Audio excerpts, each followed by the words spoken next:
Hi. Any moment now, my son is going to wake up and roar like a T-Rex because no one's in the room. And that's okay. That's what this juice is for. Decent dads, there's a communication pattern that's quietly destroying your marriage. It doesn't look like yelling or fighting. It actually looks kind of polite. Little comments like, I guess nobody else noticed the trash. Or, must be nice to relax while the house is a mess. No requests, no conversation, just tension. So today we're going to talk about how to handle passive aggressive communication without becoming defensive, angry, or controlling. By the end of the video, you'll have a simple leadership framework called CLEAR that can completely change the outcome of these conversations that happen in your home. But first, let me tell you a story. I remember talking with a dad who told me this. He said, every time something bothers my wife, she doesn't say it directly. Instead, she'll say something like, well, I guess we're the type of family that leaves dirty dishes in the sink. No conversation, no request, just a comment hanging in the air. And he told me, I don't know whether to apologize, to defend myself, or ignore it. That sound familiar to you? Here's a problem. Passive aggressive communication doesn't attack you directly. It creates confusion. You feel controlled, but if you call it out, you sound defensive. It's a lose-lose, honestly.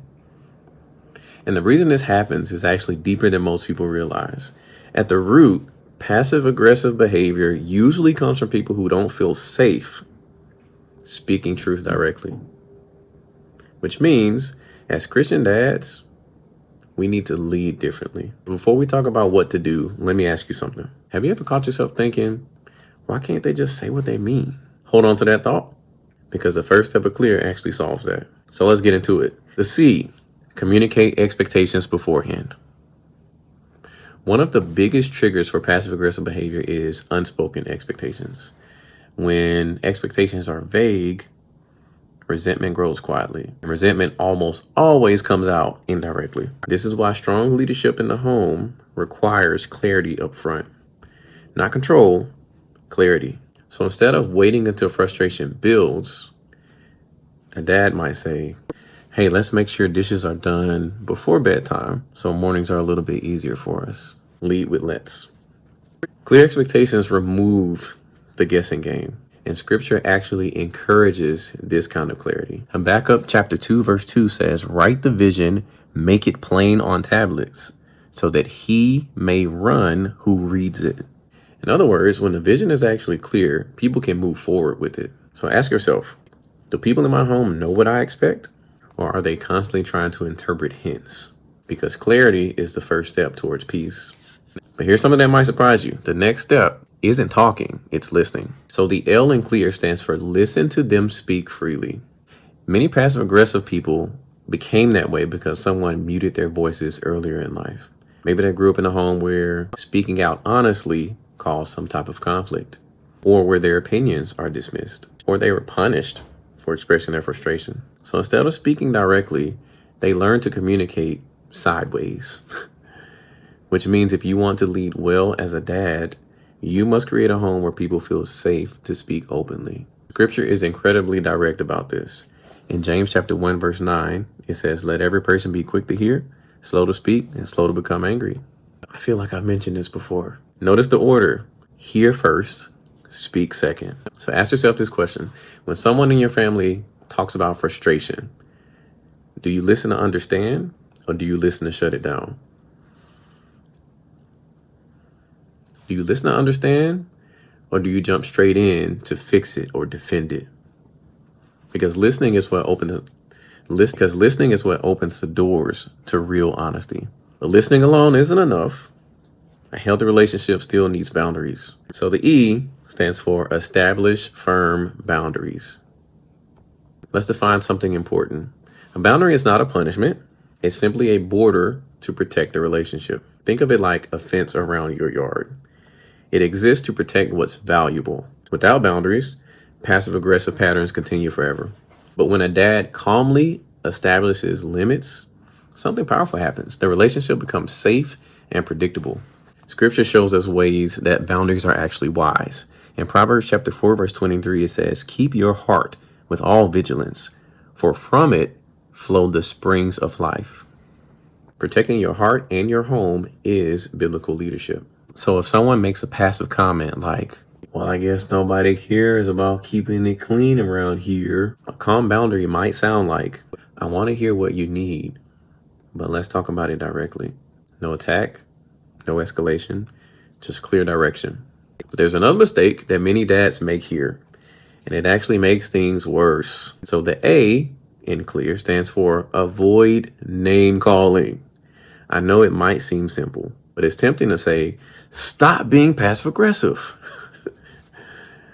But labeling someone almost always shut down the conversation, especially with someone who is passive aggressive. Instead of solving the problem together, now the conversation becomes about defending an identity. Imagine if they respond with, "I'm not being passive aggressive." Good luck getting your conversation stuck out the mud there. Scripture warns us about careless words. In Proverbs chapter 15, verse 1, it says, "A soft answer turns away wrath, but a harsh word stirs up anger." The goal isn't to win an argument. The goal is to restore the relationship. So instead of calling names, focus on the behavior and the solution, which leads to the next most powerful step in the clear framework. R is respond directly.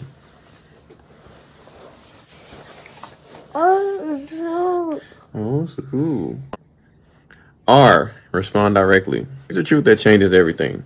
Passive aggressive behavior survives on indirect communication.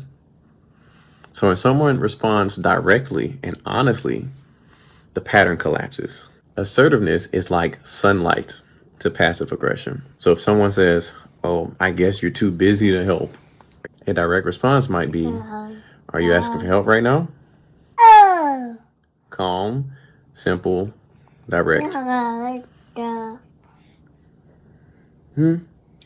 As Christian men, we're actually called to speak with this kind of honesty.